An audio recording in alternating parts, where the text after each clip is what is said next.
Atman, não dual, nunca experimenta qualquer mudança. Assim como tampouco Budi se encontra jamais dotado de consciência. O homem ignorante, no entanto, acredita que Atman é idêntico a Budi, e assim cai sob a ilusão de considerar-se a si mesmo como se fosse ele quem vê e ele quem conhece.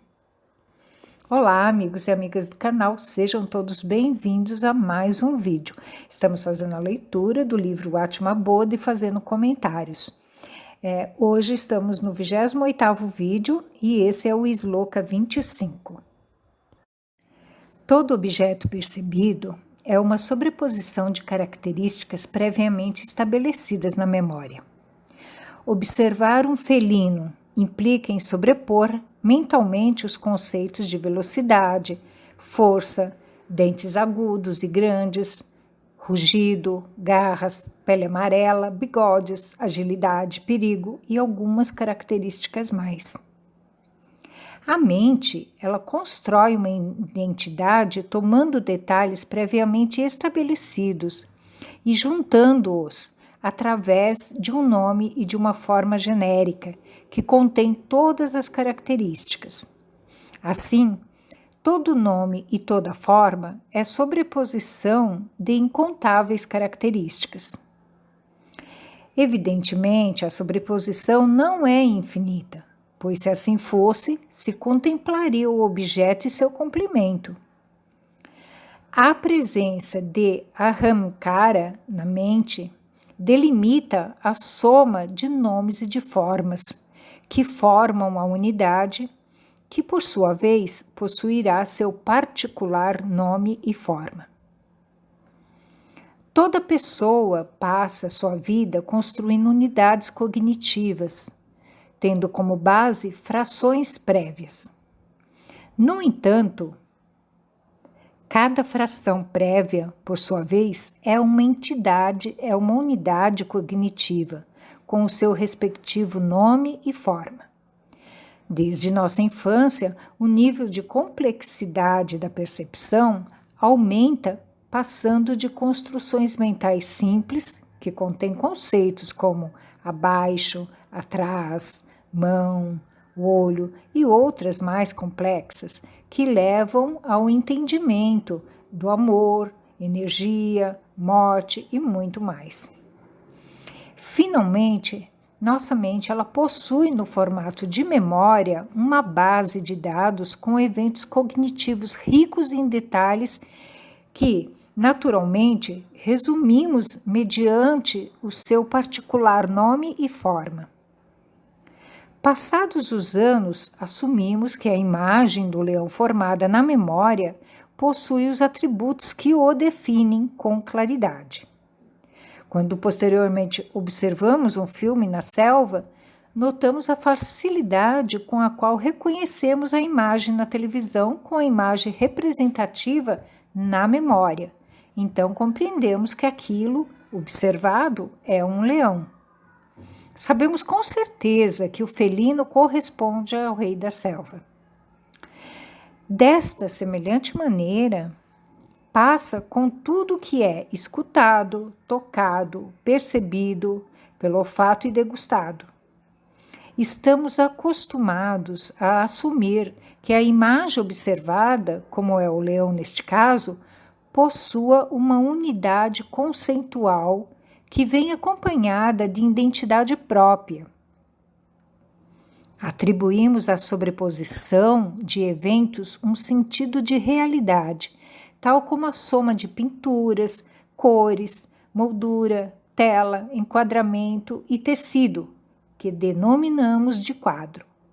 Fazemos da sobreposição um conteúdo ao qual atribuímos o seu próprio sentido de realidade, pelo simples fato de ser consciente dele. Conhecer o quadro outorga atributo de existência à percepção. No entanto, equivocadamente a esta existência, incluímos também o atributo de realidade. Assim, a sobreposição final do quadro ou do leão se apresenta como um evento real. Escutar o rugido do leão, semelhante ao ato de se notar um quadro e experimentar sua existência, implica em dotar de realidade aquilo que atendemos conscientemente. Apresentar que a percepção é real pelo simples fato de ser consciente dela, de escutá-la, tocá-la ou observá-la, é um engano. Finalmente, a compreensão do evento nasce da comparação do objeto com a imagem familiar contida na memória. Esta imagem é uma sobreposição de características semelhante à imagem de que um santo em uma estampa, que é a soma de papel, tinta e devoção. Qualquer criação mental é a soma unificada de atributos. Ser consciente desta soma de atributos implica outorgar um nível de existência ao percebido. Reconhecer a existência de um evento implica em assumir um nível de realidade do objeto conhecido. Mas deve-se entender que esta realidade é apenas a recriação de um quebra-cabeça cujas partes se percebem unidas e existentes. A Atma é a consciência que sustenta a integração da informação a conhecida, aonde opera a presença do eu, tal como o espaço sustenta os volumes e suas cores sem ser modificado por eles.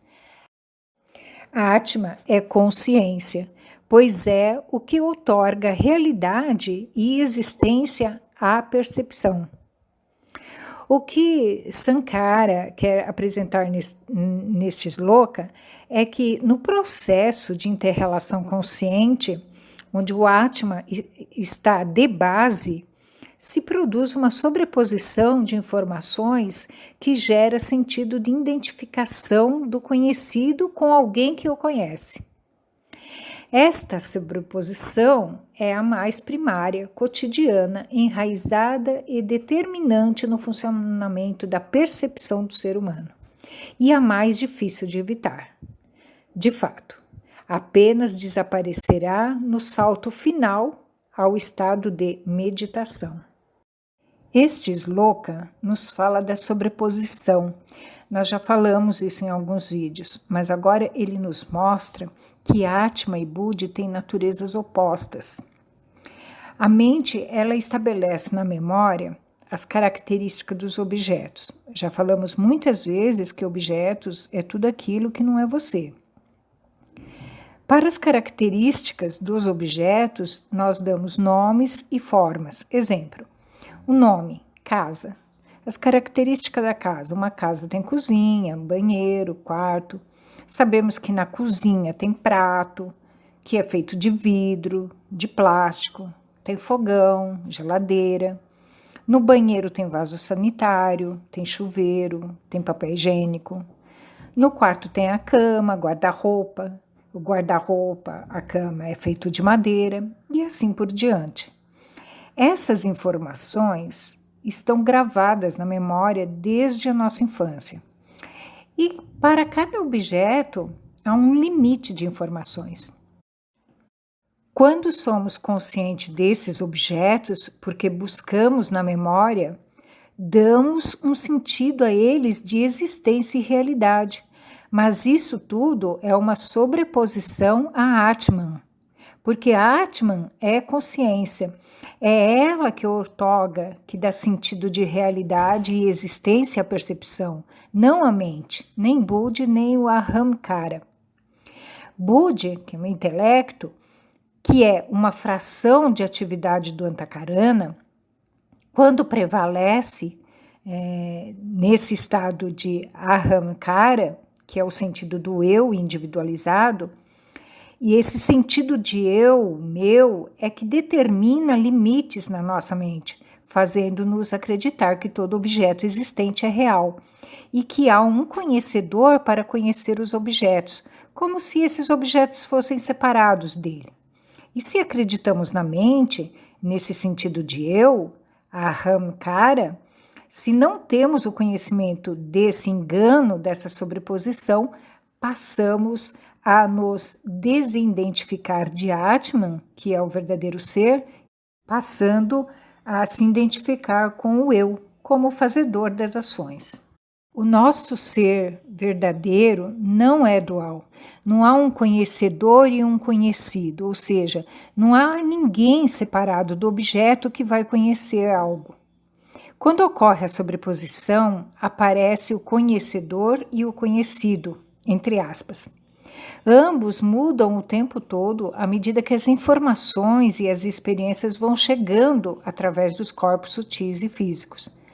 Porém, o nosso ser verdadeiro, Atman, não muda, é imutável. O que ele é hoje sempre foi, sempre será, porque é eterno e infinito. Essa é a nossa natureza, e não o que identificamos após a sobreposição. Agora, é importante entender que quando a consciência é associada ao antakarana, este interrelacionamento dessas partes com a consciência não leva a uma nova identidade, pois são de naturezas opostas. E quando a mente está em estado de ahamkara, ocorre o envolvimento e a identificação errônea, porque a atividade de ahamkara produz sentido de diferenciação, dualidade na cognição. Nós já vimos isso lá no Sloka 17. No final do texto, o autor ele sugere a meditação como forma de fazer desaparecer esse sentido de diferenciação cognitiva da dualidade, porque é na meditação ou o fato de estar consciente do momento presente inibe o sentido de associação com o ahamkara, porque a reação cognitiva passa a se relacionar com o presente. Então é isso por hoje. Esse foi o Sloka 25 e esse foi o vídeo 28. Agradeço a escuta atenta de todos. Bons estudos. Namaskara.